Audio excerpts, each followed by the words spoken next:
பைபிளில் மரணமற்ற 3 மனிதர்கள்: ஏனோக், எலியா, மெல்கிசதேக். பைபிளில் 3 மர்மமான மனிதர்கள் மரணத்தை அனுபவிக்காதவர்கள் என்று நீங்கள் அறிந்திருக்கின்றீர்களா?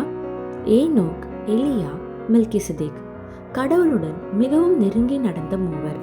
மரணம் அவர்களை தொட முடியவில்லை. அவர்கள் யார்? அவர்களை தனிப்பட்டவர்களாக மாற்றியது என்ன? இறுதி நாட்களில் அவர்களின் பங்கு என்னவாக இருக்கும்? அவர்களின் கதைகளை பார்க்கலாம். மரணத்தை அனுபவிக்காத முதல் மனிதன் ஏனோக். ஆதியாகமம் 5:24 பைபிள் கூறுகிறது, ஏனோக் கடவுளுடன் நடந்தார், அவரை காணவில்லை, ஏனெனில் கடவுள் அவரை எடுத்துக்கொண்டார். ஏனோக்கின் வாழ்க்கை உறுதியான விசுவாசத்தால் அழகானது. எபிரேயர் 11:5 கூறுகின்றது, விசுவாசத்தினாலே ஏனோக் மரணத்தை காணாமல் எடுக்கப்பட்டார். ஆனால் ஏனோக்கை இவ்வளவு சிறப்பு வாய்ந்ததாக்கியது எது? யூதா 1:14 வெளிப்படுத்துகிறது, ஏனோக் கடவுளின் வரவுக்கான தீர்ப்பை பற்றி தீர்க்க தரிசனம் செய்தார். கடவுளுடனான அவரது நெருக்கம் ஒப்பிட முடியாதது. மேலும் ஏனோக்கின் உண்மை தன்மையால் மகிழ்ச்சியடைந்த கடவுள் அவரை நேரடியாக பரலோகத்திற்கு அழைத்துச் சென்றார். மரணத்தை அனுபவிக்காத இரண்டாவது மனிதன் எலியா. ராஜாக்கள் 2:11 தீரதமும் தீ குதிரையும் தோன்றின, இருவரையும் பிரித்தன. எலியா சூறாவளியிலே சொர்க்கத்திற்கு உயர்த்தப்பட்டார் என்று கூறப்படுகின்றது. எலியாவின் வாழ்க்கை அதிசயங்களால் நிரம்பியது.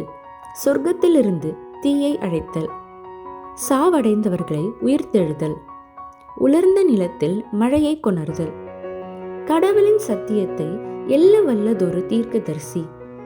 கடவுள் அவருக்கு மரணமின்றி சொர்க்கம் வரம் தந்தார்.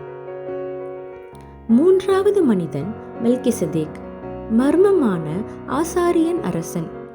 எபிரேயர் 7:3 கூறுகின்றது, தந்தையோ அல்லது தாயோ இல்லாமல், வம்சமோ இல்லாமல், ஆரம்பமோ முடிவோ இல்லாமல், கடவுளின் குமாரனை போன்றவனாக ஆசாரியனாக நித்தியமாக இருக்கின்றார். மெல்கிசதேக்கின் மர்மமான நிலை அவரை மரணம் இல்லாதவராக காட்டுகின்றது. சிலர் அவரை இறுதி நாட்களில் திரும்புவார் என நம்புகின்றனர். எலியா திரும்புவார் என்பதற்கான சான்று பைபிளில் உள்ளது. மலாக்கியா 4:5 கூறுகின்றது, கர்த்தருடைய பெரிதும் பயங்கரமான நாளுக்கு முன்னர் நான் எலியாவை உங்களிடம் அனுப்புவேன். ஏனோக், எலியா, மெல்கிசதேக் இவர்கள் வெளிப்பாடு 11 சொல்லப்பட்ட இரு சாட்சிகளாக இருக்க வாய்ப்புள்ளதா? அவர்களின் மர்மமான வாழ்க்கை மற்றும் அதிசயமான ஏற்றங்கள் அவர்களை முக்கிய வேடத்தில் அமைக்கின்றன. இந்த மனிதர்களின் கதைகள் நம்மை நேர்மையாக வாழவும் கடவுளோடு நெருக்கமாக நடக்கவும் சவால் விடுகின்றன. இறுதி நாட்களில் அவர்கள் திரும்பினால் அவர்களின் வருகை தேவனின் திருவிளம்பரமாக இருக்கும். நாம் தேவனின் திட்டத்தை எதிர்கொள்ள தயார் ஆவதற்காக நம்மை சீர் செய்ய வேண்டுமா?